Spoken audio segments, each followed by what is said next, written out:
jangan tanya lagi tentang kebesarannya. Yang menulis kebesarannya siapa? Saya dengan mata kepala saya sendiri melihat di perpustakaan tempat saya kuliah, Darul Hadis di Rabat, Maroko. Lalu saya buka buku itu, ditulis oleh seorang laki-laki explorer dunia, keliling dunia dia. Sebelum dia pergi ke Aceh, dia umrah dulu di Makkah, tawaf, sa'i, tahallul, dia langkahkan kaki dari Masjidil Haram, bismillah, tawakkaltu 'ala Allah, la haula wala quwata illa billah. Dia lanjutkan perjalanan. Dia pun bercerita dalam buku itu, aku sampai ke sebuah negeri bernama Sumatra. Dia tulis di situ, Sumatra. Di pucuknya aku turun, aku lihat rajanya menghormati ulama. Ulama-ulama diberikan naik kuda dan gajah. Kuda dan gajah waktu itu mungkin sekarang alpaka.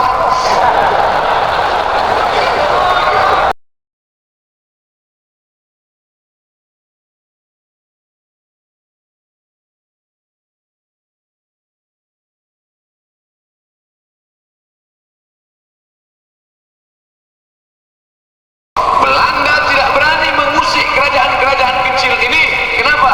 Karena ada kerajaan Samudra Pasai, kerajaan Aceh yang besar. Tapi mereka sadar, ini Aceh tidak bisa dirusak dari luar. Makin diserang dia makin kuat, makin diserang dia makin hebat, makin diserang dia makin kokoh. Mereka berpikir bagaimana merusak Aceh. Akhirnya mereka rusak dari dalam lewat perbedaan pendapat bernama ikhtilaf. Perpecahan muncul dari dalam. Siapa yang merusaknya? Yang merusaknya bukan orang dengan rambut gondrong, dengan gaya Belanda, tuan menir, bukan. Siapa yang merusaknya? Yang merusaknya adalah orang yang bersorban, pakai jenggot panjang, pakai jubah yang kebetulan sifatnya sama. Jangan tersinggung dulu, kita masih panjang. Yang merusak Aceh adalah orang yang bersorban, pakai jubah 2 lapis, pakai jenggot panjang, gaya-gaya ulama. Siapa namanya? Syekh Abdul Ghafur. Baru saja pulang dari Makkah Al-Mukarramah, belajar Syafi'i, belajar Maliki, belajar Hanafi, belajar Hambali. Dia kuasai perbedaan mazhab, tapi tujuannya ingin mengobok-obok umat Islam dari dalam. Dia pun pulang dengan karisma ulama, bajunya ulama, isinya snob, kronye, setan, laknatullah alaihi. Akhirnya dia obok-obok, belajar dari masa lalu. Kita pernah punya kejayaan yang hebat luar biasa. Dunia ini isinya itu-itu saja. Sejarah berulang, musim berganti, tapi dunia tak pernah berubah. Dulu namanya snob, kronye, munafik, kafir, dia rubah namanya menjadi Abdul Ghafur. Pura-pura dia masuk Islam, tinggal 6 bulan di Makkah. Didekatinya ulama Nusantara yang kebetulan hebat waktu itu, menjadi ahli hadis, ahli tafsir di Makkah. Laki-laki itu bernama Syekh Muhammad Nawawi Al-Bantani. Al-Bantani sudah jadi provinsi Banten. Satu lagi ulama besar menjadi imam Masjidil Haram, Syekh Ahmad Khatib Al-Minkabawi. Al-Minkabawi suku besar Minangkabau. Bukan sekedar rumah makan sederhana, tapi juga bumi Minangkabau yang melahirkan ulama. Maka hari ini kita sedang seperti yang tertulis di baliho belakang, melalui silaturahim kita tingkatkan ukhuwah kebangsaan.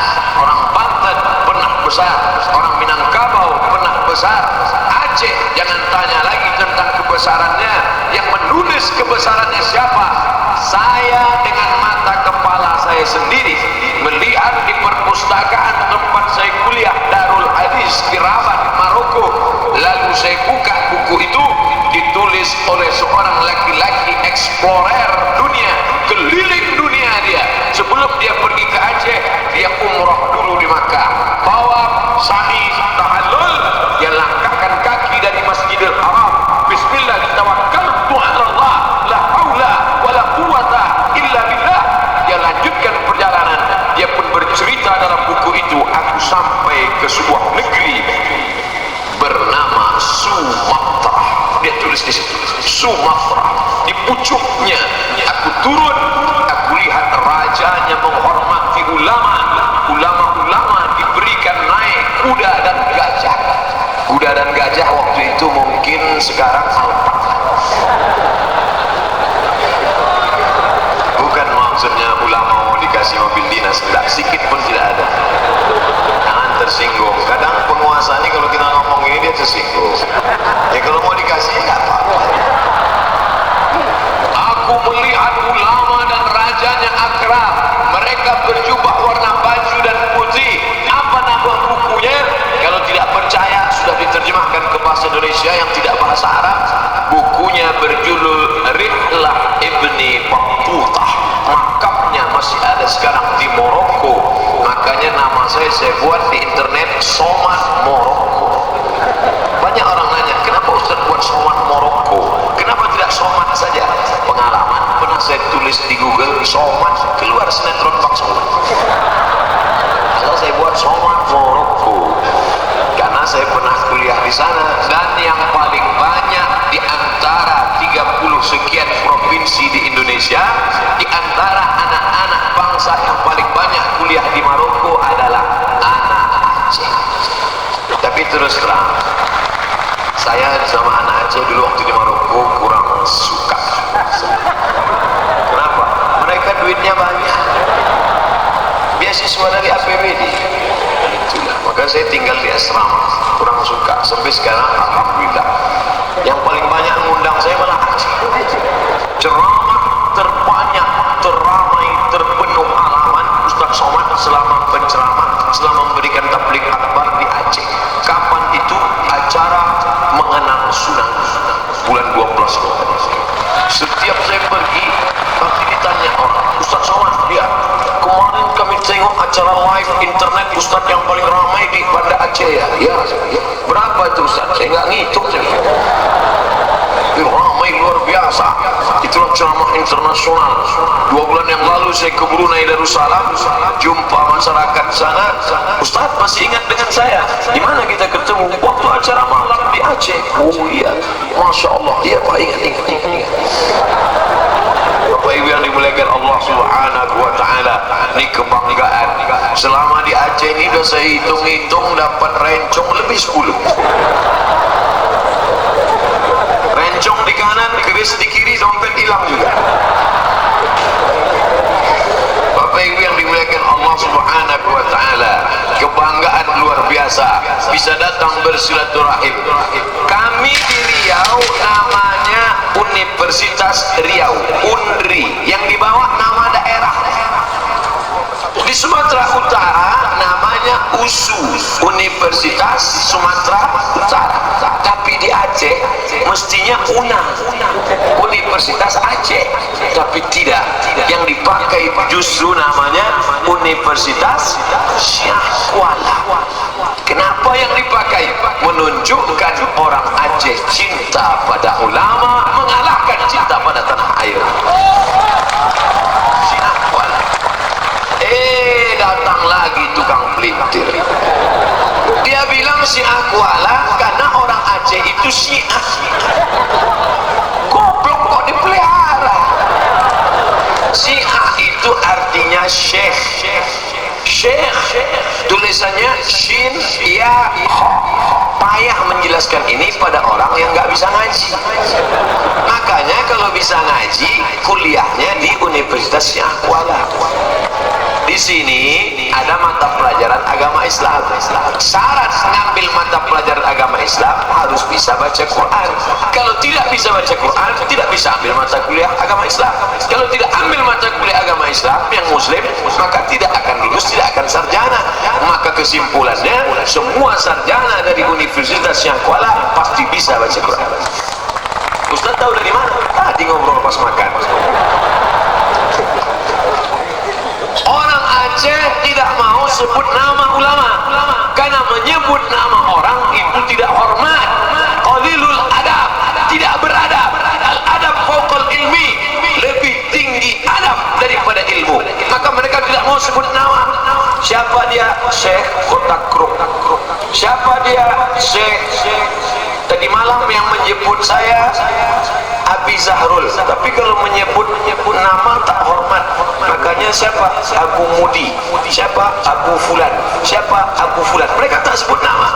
Siapa namanya? Syekh Kuala. Tapi sebetulnya itu adalah nama besar Syekh Abdul Rauf As-Singkili. Dari ujung namanya kita sudah tahu dia berasal dari mana. Al-Makki, orang Makkah. Al-Makki, orang Madinah. Al-Madani, orang Mesir. Al-Misri, orang Singkel. As-Singkili. Syekh Abdul Rauf As-Singkili. Mohon maaf, ini saya tidak hormat, tidak sopan, tidak beradab pada ulama. Kenapa sebut namanya?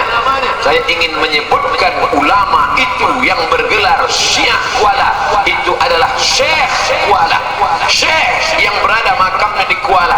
Ketika datang tsunami, mohon maaf, Allah menjaga sampai Ustadz Somad ini makam, sampai air itu seperti melompati makam itu, sampai seperti tak terusik Ustadz. Begitulah karomah Syekh Abdul Rauf As-Singkili. Sudah meninggal pun dia, makamnya pun dimuliakan Allah Subhanahu wa ta'ala.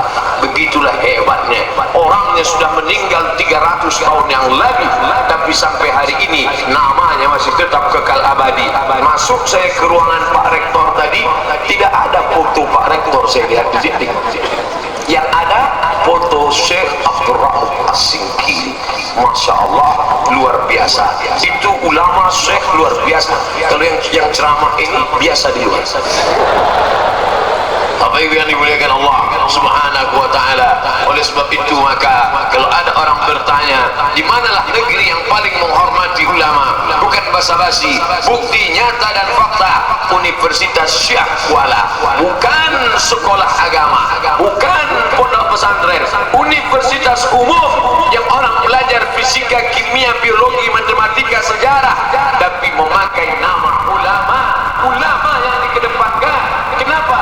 Karena ulama pewaris para nabi, al-ulama warasatul anbiya. Ambil foto ini dari tengah. Siapa yang mau ngetes, ambil dari tengah, lalu kemudian tunjukkan ke FB, buat pertanyaan. Di manakah acara ini? A. Pesantren, B. Pendidikan agama Islam, C. UIN. Pasti semua orang akan menjawab ini acara di lembaga institusi Islam. Kenapa? Karena laki-laki dan perempuan dipisah. Ini perempuan, ini laki-laki. Ini bukan lembaga institusi Islam. Ini tidak bawa-bawa Islam. Ini universitas umum, tapi ajaran Islam melekat. Laki-laki dan perempuan, ada tembok Berlin di antara kita. Ada garis kuning di tengah, tapi tak ada tulisan polis lain. Laki-laki jelas, perempuan jelas, yang di tengah ini tak jelas. Mereka adalah orang-orang yang berjasa. Ceramah Abdul Somad hari ini hilang seperti asap, menggantang asap dihembus angin hilang. Kenapa ceramah Ustaz Abdul Somad bisa kekal abadi? Inilah karena mereka yang ada di tengah. Resiko mereka besar. Mereka tidak ceramah, mereka tidak tausiah, tapi resiko yang mereka terima, yang jelas kulit mereka terbakar. Dan resiko yang paling besar adalah di hari tua mereka, mata mereka sebelah. Dan harus ganti-ganti. Tapi pahala mereka mengalir kekal abadi. Selama orang menonton, selama orang menyaksikan, selama orang. Jangan lupa klik like and share. Tinggal tulis saja. Adik-adik yang mau mencari nanti di YouTube Somad Syekh Kuala, enter, langsung dapat. Ya kalau itu keywordnya, kalau tidak. Bapak Ibu yang dimuliakan Allah Subhanahu wa ta'ala, cerita tentang Aceh masa lalu sudah selesai. Sekarang bagaimana Aceh masa depan? Aceh masih tetap menjadi model bagaimana menjalankan syariat Islam dalam dunia demokrasi. Kita tidak tinggal di kerajaan Islam, kita bukan di Saudi Arabia, kita tinggal di negara demokrasi. Sama seperti Amerika, sama seperti Inggris. Eropa, demokrasi, suara terbanyak, suara Tuhan. Dalam demokrasi tidak bisa dilihat mana benar, mana salah, mana bengkok, mana lurus, mana yang paling banyak, itulah yang paling benar. Dan kita sudah menerima itu sebagai asas negara Kesatuan Republik Indonesia. Di tengah negara demokrasi, Aceh menjadi model penerapan syariat Islam dalam perda yang dibuat oleh kanun berbau bernapaskan syariat Islam, sehingga siapapun yang datang kemari maka dia harus menghormati, memuliakan syariat Islam. Kenapa? Bukan karena ustaz, bukan karena ceramah, bukan karena tausiah, bukan karena khutbah, bukan karena pengajian, bukan karena wirid yasin. Tapi kenapa? Karena ada aturan. Di mana-mana saya ceramah, saya bicara tentang wilayah isbah. Jamaah sekalian, kenapa sholat Jumat dimuliakan? Kenapa toko-toko tutup? Kenapa tidak ada orang yang main gaple? Kenapa tidak ada orang yang mengejek masjid? Kenapa orang berjilbab? Kenapa pakai pakaian panjang? Karena ada aturan. Di mana itu? Di Nangrung Aceh Darussalam. Allahu Akbar.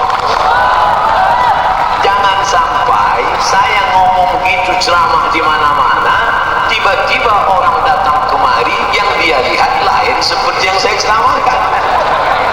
Nanti dia bilang memang Ustaz Somad Ustaz sesat. Sudahlah saya dibulinya di YouTube. Kenapa masjid bisa ramai? Ternyata ada perda. Orang ngomong apa ini perda ngatur-ngatur orang dengan masjid? Ini kan masalah personal. Masalah personal saya dengan Tuhan, jangan diatur-atur agama. Agama cukup ngatur 3 saja: akikah, walimah, takziah. Ini agama apa? Ini agama Islam yang disunat. Ini agama Islam yang dikebiri. Islam mengatur manusia dari segala macam aspeknya. Kenapa gelas ini ditutup? Karena takut lalat masuk. Ketika terbuka, lalat macam tak ada tempat mendarat lain, masuk dia ke situ. Idza waqa'a adh-dhubabu fi ina'i ahadikum, kalau lalat masuk ke tempat air minum kamu, apa yang kamu lakukan? Nabi mengajarkan kalau lalat masuk ke tempat air minum kamu, celupkan. Kalau orang dulu ikut sunnah Nabi gitu, ada lalat masuk celupkan. Orang sekarang enggak. Begitu nampak lalat masuk langsung keluarkan HP foto. Oh lalat, tak adakah tempat lain untuk mendarat? Idza waqa'a adh-dhubabu fi ina'i ahadikum, kalau lalat masuk ke tempat air minum kamu, falyumishu, celupkan. Fa inna fi ihda jinahaihi da'an shifaan. Fa inna fi ihda jinahaihi da'an, salah satu sayapnya mengandung bakteri penyakit, wa fil ukhra shifaan, sayap yang satu mengandung bakteri, tapi sayap yang satu mengandung penawar. Apa maknanya? Islam mengatur sampai lalat masuk ke tempat air minum. Kalau kamu mau masuk WC, langkahkan kaki kiri, bacakan doa, Bismika Allahumma ahya.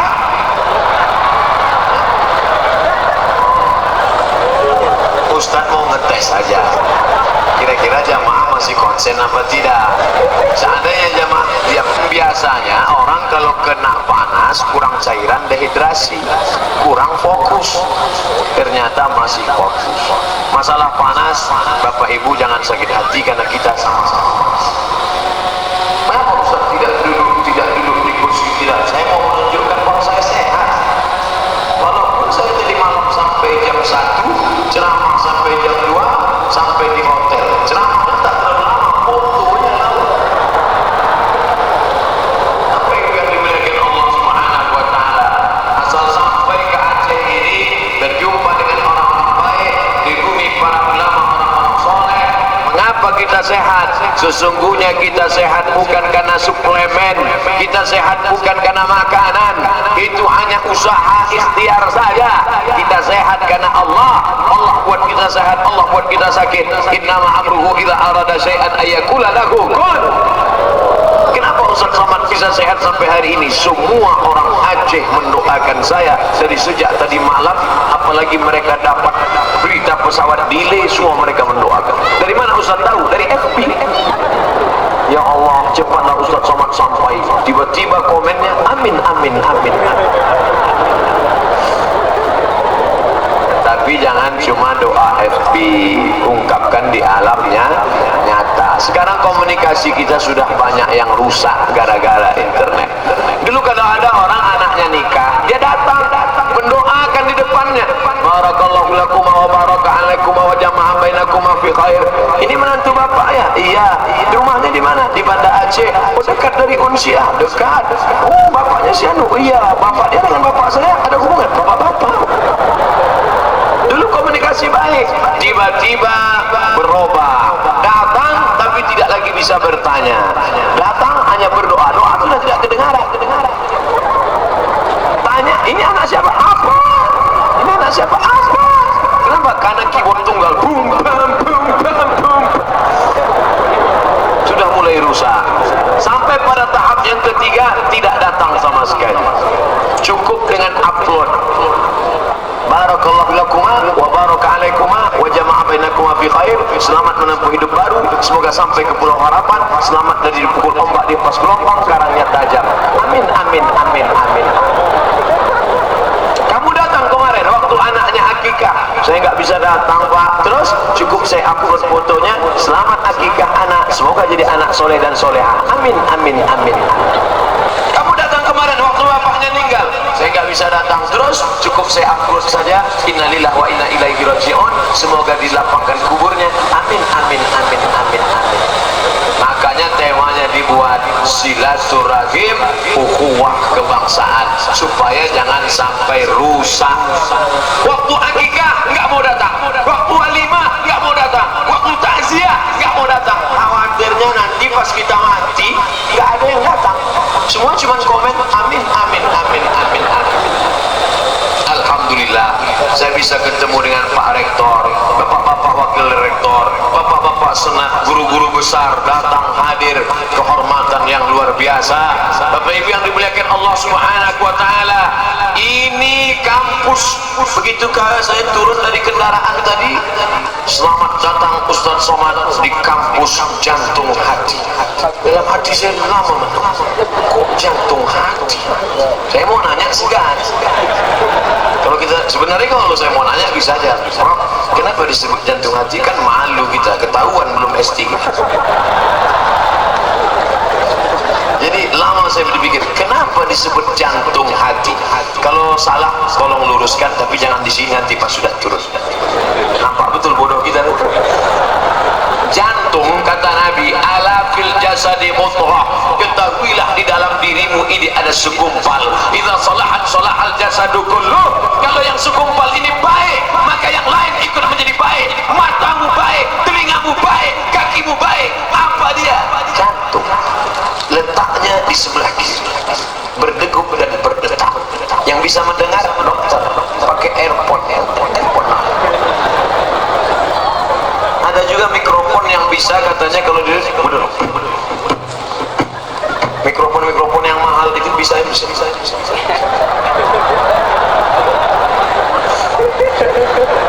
Makanya kalau sudah jantungnya bermasalah, si Anu meninggal kenapa? Sakit apa? Sakit jantung. Orang mati mendadak karena sakit jantung. Pernah nggak Bapak Ibu dengar kabar si Anu meninggal kenapa? Kena panung. Ketika dikatakan kepada saya, selamat datang di kampus jantung, jantungnya Aceh adalah Unsiah. Kalau jantung ini bermasalah, maka akan bermasalah di kepala dinas, kepala kantor, kepala badan, baik yang ada kepala maupun tak ada kepala. Ini menjadi jantung. Lalu kenapa disebut dengan hati? Kenapa Unsiah adalah hati? Sesuai, sentuhlah dia tepat di hatinya, dia akan jadi milikmu untuk selamat. Maka siapa yang sudah menyentuh hati Aceh Unsiah, yang lain sudah tunduk dan patuh insyaallah. Saya heran juga kenapa saya dibawa ke sini belakang, mestinya di sini dulu. Kalau sudah sempat menyentuh hati Unsiah, yang lain akan tersentuh hatinya insyaallah. Agak-agaknya begitulah penjelasannya. Kalau salah, tolong besok keluar tulisan kekeliruan UAS. Bapak Ibu yang dimuliakan Allah Subhanahu wa taala, berdiri itu adalah buah dari kampus jantung hati Aceh yang menjadi ikatan alumni Universitas Syekh Kuala. Mereka yang sekarang menjadi anggota parlemen diambil dari kata parle bahasa Prancis artinya ngomong. Saya tidak bisa ngomong Prancis. Je ne parle pas français. Parle. Ustaz kok fasih ngomong itu? Dulu di Maroko ngomong itu terus. Kalau ada orang ngomong Prancis, siapa bien, très bien, jawabannya itu je ne parle pas français. Saya nggak bisa bahasa Prancis. Je ne parle pas français. Parle Arabi only. Parle ngomong. Ada orang-orang yang kerjanya ngomong karena memang mereka diberikan Allah Subhanahu wa taala otaknya bekerja, dan apa yang ada di otak ini mesti diomong. Kan nggak mungkin dia tak ngomong, maka dia digaji oleh negara di sana. Parle. Tapi ada juga yang tak boleh ngomong. Siapa itu? Tukang tak boleh ngomong. Ibu kalau ada tukang di rumah kerja memperbaiki kamar mandi, jangan ajak ngomong, nanti batunya dari tadi satu aja, tak selesai. Nah, ini cikal bakal antara yang ngomong dan tidak ngomong.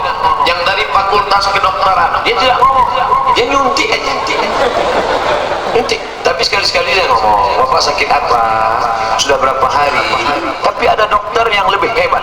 Sahabat saya orang Riau, kata dia, Ustaz Somad, kami dokter hewan lebih hebat daripada dokter manusia. Kenapa gitu dokter? Karena dokter manusia pasti ditanyanya, bapak sakit apa, keluhannya apa. Kami nggak pernah nanya. Tapi yang dimuliakan Allah Subhanahu wa ta'ala. Oleh sebab itu maka apapun profesi kita, alumni dari Unsyah Universitas Syekh Kuala, baik yang ngomong maupun yang tidak ngomong, sesuai dengan jurusan fakultas masing-masing, ini adalah jalan pengabdian. Ini adalah detak denyut nadi jantung Aceh ke depan. Siapa yang belajar sekarang, apa yang kau tanam sekarang? Kalau padi kau tanam, tumbuh rumput. Sedangkan padi kau tanam tumbuh rumput, konon lagilah rumput yang kau tanam tak mungkin tumbuh padi. Kalaupun tumbuh padi plastik. Oleh sebab itu apa yang dimuliakan Allah, kebahagiaan buat saya hadir di tengah majelis ini. Saya tidak menceramahi profesor-profesor kita, justru bahwa profesor sekarang sedang membuat coret-coretan berapa nilai yang sesuai untuk anak ini berceramah. Saya hanya sedang bercerita ke adik-adik kelas saya, ke sahabat-sahabat mereka calon pemimpin masa depan, bagaimana Aceh 20 tahun akan datang. Lihatlah mahasiswa yang ada sekarang. Saya optimis bagaimana Aceh 20 tahun akan datang. Inilah para pemimpin-pemimpin yang ada di bawah ini. Ketua tim penggerak PKK Provinsi Aceh salah satu di antara yang di bawah. Kalau ketua tim penggerak PKK-nya hobi pengajian, berpanas-panasan panas terik seperti di Padang Arafah, Ustaz Somad salah. Ini bukan Padang Arafah, Padang Mahsyar Pak Ustaz. Terserah mau padang panjang mau padang bola, yang jelas mereka mengorbankan waktunya, panasnya, hadir. 20 tahun akan datang mereka yang akan menjadi penggerak majelis pengajian ibu-ibu maupun perempuan Aceh 20 tahun akan datang. Amin. Yang hari ini anak muda duduk mendengarkan pengajian, bersilaturahim, melihat ketua alumni, melihat rektor, melihat kakak kelas mereka yang akan menjadi pemimpin di masa akan datang. Akan ada yang jadi tentara, akan ada yang jadi polisi, akan ada yang jadi anggota parlemen, akan ada yang jadi anggota DPD. Ini semua yang akan menolong agama Allah dengan kekuasaan mereka. Allahu Akbar. Saya Abdul Somad, di sebelah kanan ada Ustaz Fadil Rahmi, lalu kemudian ada juga bersama saya Ustaz Fakhrul Rozi. 20 tahun yang lalu kami sama-sama ke Kairo. Saya 1998, mereka 1996. Beda tipis. Sekarang 20 tahun sudah kami pulang. 20 tahun yang lalu kami pergi, 20 tahun 2 malam yang lalu bersama-sama kami di Banten ketemu dengan Bapak Dr. Nur Hasan Wirayuda yang dulu menjadi Dubes Republik Indonesia di Kairo. Pak Nur Hasan, iya, masih ingat dengan kami? Tentu Bapak tak ingat, karena waktu itu kami ramai 2.400 anak Indonesia di Kairo yang krisis akan dipulangkan ke Indonesia. Pesawat Hercules sudah dikirim. Kenapa yang dikirim Hercules bukan Garuda? Karena Hercules tidak ada kursinya. Siap-siap tegak dari Kairo akan membawa anak Indonesia. Tapi kemudian duta besar ini cerdas, hebat, diplomat, orang yang bisa berdiplomasi dengan bahasa Inggrisnya, dengan gaya bicaranya, dengan ilmu komunikasinya. Dia bicarakan itu kepada bangsa Mesir. Orang Mesir tahu dan mereka berkata tidak ada satupun anak Indonesia yang boleh pulang. Mereka harus tetap belajar. Disampaikan di masjid-masjid. Profesor Dr. Ahmad Omar Hashim, Rektor Al-Azhar, tidak ada anak Indonesia yang boleh pulang. Bahkan ada orang yang memberikan bantuan sedikit. Apa yang bisa dia bantukan sedikit? Lalu Pak Dubes mengatakan, coba ikuti tadi orang yang memberikan bantuan. Siapa dia? Dari mana dia? Begitu ada mahasiswa yang mengikuti dari belakang, dilaporkan. Apa pekerjaannya? Dia cuma tukang buah di pinggir jalan, Pak. Tapi dia ingin berjasa. Ada seorang tukang ayam namanya Muhandis Abdus Salam. 4 tahun saya di Mesir, setiap bulan Ramadan dia kasih kami uang. Ramadan 300 pon, Ramadan 300 pon. Uang Muhandis Abdul Salam tidak saya belikan makanan, karena kalau saya belikan makanan membusuk, mengisi septic tank. Saya bawa ke toko buku, saya belikan ke buku Al-Fiqhul Islami wa Adillatuh. Lalu kemudian buku itu saya bawa pulang. Sekarang buku itu saya baca, saya sampaikan ke ceramah. Mengalir pahalanya ke Muhandis Abdul Salam, walaupun dia hanya seorang peternak ayam, tapi pahalanya. Suatu ketika kami anak Indonesia berkumpul bertanya, Muhandis, ya, kami anak Indonesia merasa berutang budi kepada engkau. Apa yang kau inginkan dari kami? Apa kata Muhandis Abdul Salam? Aku tak ingin kalian balas aku tak ingin kalian berikan apa-apa kepadaku. Aku hanya ingin pulanglah ke negerimu, nah, sampaikan Islam ke semesta alam, sampaikan kepada seluruh masyarakat Indonesia.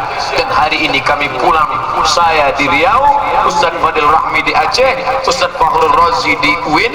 Kami semua mengabdikan ilmu. 20 tahun yang lalu kami masih muda, hari ini saya muda, mereka agak tua sedikit. Bapak Ibu yang dimuliakan Allah Subhanahu wa taala, begitu cepat berlalu. Sahabat, kawan, 20 tahun yang lalu kita sama-sama di Kairo.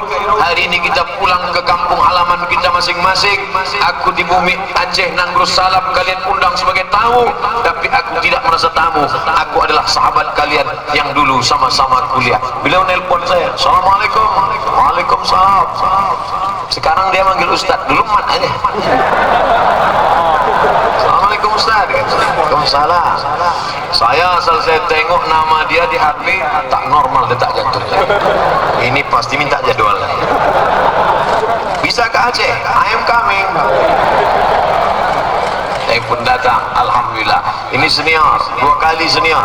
Pertama kali kakak kelas di Darul Arafah, dia angkatan 91, saya angkatan 92, 93, saya masuk 93. Di Darul Arafah senior, di Mesir senior lagi, Ustaz Fadil Rahman. Oleh sebab itu tak berani menolak, takut kualat. Dulu orang tua ngasih tahu, kalau orang-orang tua kita jangan dilawan, nanti bisulan. Hari ini berjumpa. 20 tahun yang lalu kami masih muda, masih kuat mengejar bis di Kairo. Sekarang setelah 20 tahun berlalu, pertanyaannya, anak sudah berapa? 10 tahun akan datang, kalau kami ketemu lagi, pertanyaannya, sudah sakit apa? 10 tahun lagi kalau ketemu, pertanyaannya, makam si Anu di mana? 10 tahun lagi kalau ketemu, pertanyaannya, kau pakai pempes merek apa? Begitulah adik-adikku yang sekarang sedang kuliah di Unsiah, Universitas Syah Kuala. Sekarang kalian muda-muda belia, persis seperti 20 tahun yang lalu saat kami kami sama-sama kuliah. Ustaz Fadil ngirimkan foto waktu saya dan kawan-kawan baru berangkat. Ustaz Somad, tengok fotomu waktu pertama dulu. Oh iya, kami transit di Yordania. Nampak gambar saya transit di Yordania, pakai jas, pakai blufar, pakai jaket hitam, pakai kacamata. Masya Allah. Mau berangkat naik pesawat. Waktu itu di Yordan dingin, sampai di Kairo musim panas.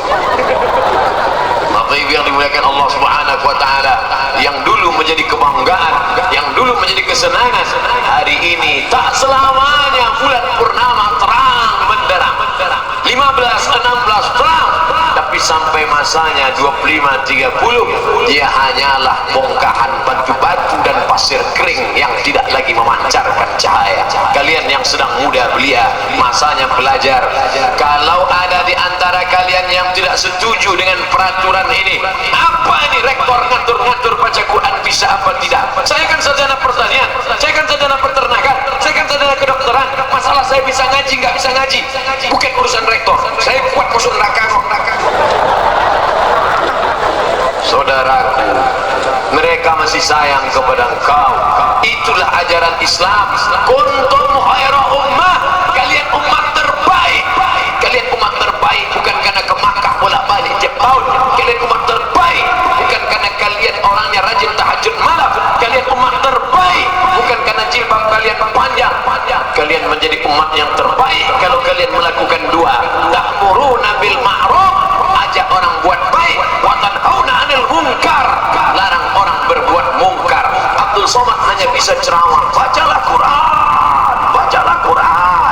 Tapi ada orang yang tidak perlu ceramah, sekalipun dia tidak ada nyuruh baca Quran, tidak, tapi cukup dengan tanda tangannya. Peraturan rektor yang nggak bisa baca Quran nggak bisa sidang.